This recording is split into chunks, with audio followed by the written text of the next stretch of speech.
A manhunt is underway in Southern California, and the Los Angeles Police Department is under siege. 10,000 law enforcement officers are conducting door-to-door searches for one of their own, a fugitive ex-cop. 33-year-old Christopher Jordan Dorner is suspected of killing 3 people in a terrifying rampage after making claims in a bizarre online manifesto that he was unjustly fired by the LAPD and needs to clear his name.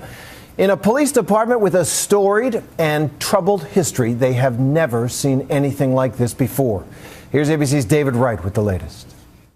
Control all units, seat info, reference 1199 for LAPD. Over the past 24 hours, a deadly manhunt across this whole region. Suspect vehicle still outstanding. It's a black Nissan Titan. Police officers hunting one of their own, a rogue former officer now accused of hunting them.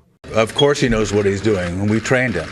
He was also a member of the armed forces. It is extremely worrisome and scary, especially to the police officers involved. It all started Sunday with a grisly double homicide. 28-year-old Monica Kwan and her fiancé, Keith Lawrence, shot at close range as they sat in their car.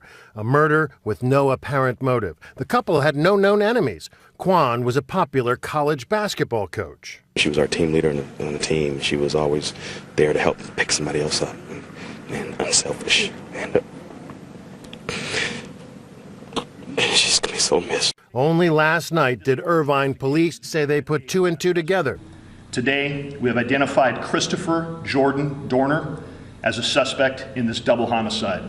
33-year-old Christopher Dorner, a lieutenant in the U.S. Navy Reserves, honorably discharged just last Friday, fired 4 years ago by the LAPD.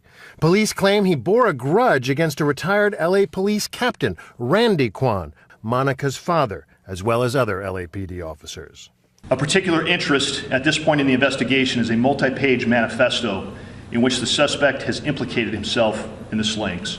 In a rambling manifesto posted online, Dorner blames Kwan and other LAPD officers of a smear campaign after Dorner reported witnessing a fellow officer commit police brutality.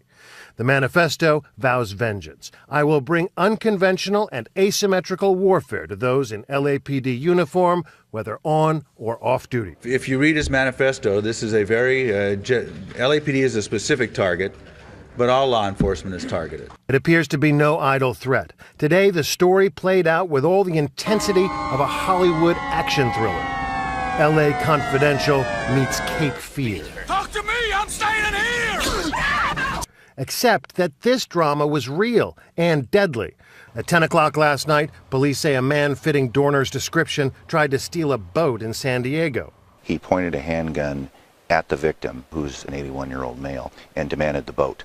He was unsuccessful. Later, Dorner's LAPD badge was found nearby.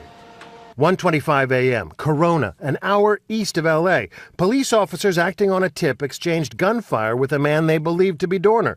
The officer was grazed by the bullet, unable to pursue. 1:45, Riverside. 2 more officers on a protective detail ambushed. 1 killed, the other seriously injured.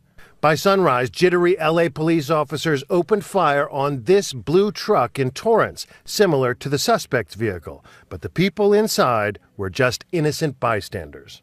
Tragically, we believe that this was a case of mistaken identity by the officers. It's right off our kind of 11 o'clock. Late this afternoon, police set up a command post in the mountains northeast of LA, where a truck had been set ablaze. That truck turned out to be Dorner's, but the suspect was nowhere to be found. The aerial, ground, and search with canines is continuing, and until we find some other information, we'll continue our search. Tonight, CNN's Anderson Cooper revealed Dorner had sent him a package. Inside the package was a hand-labeled DVD with a yellow Post-it note reading in part, quote, "I never lied," apparently in reference to his dismissal from the LAPD in 2008. There are indications he may have reason to be angry.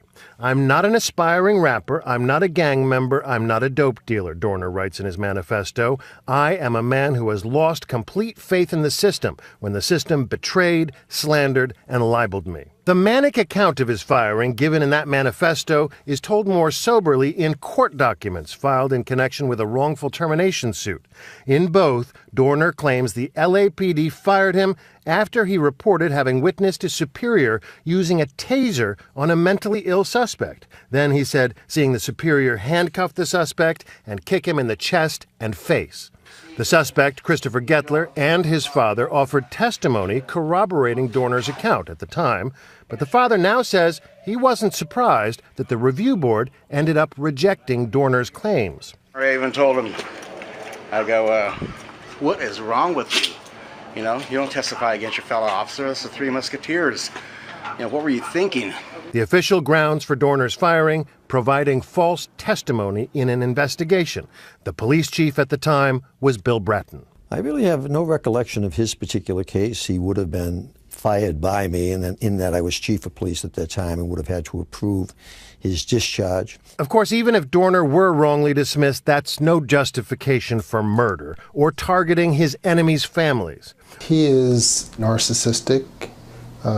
He is grandiose. Among the more chilling statements in the manifesto, when the truth comes out, the killing stops. But today, LA police rejected any suggestion they review his allegations. It is not going to happen. Dorner's manifesto indicates he is prepared to die. If they do manage to find him, don't be surprised if the LAPD obliges. I'm David Wright for Nightline in Los Angeles.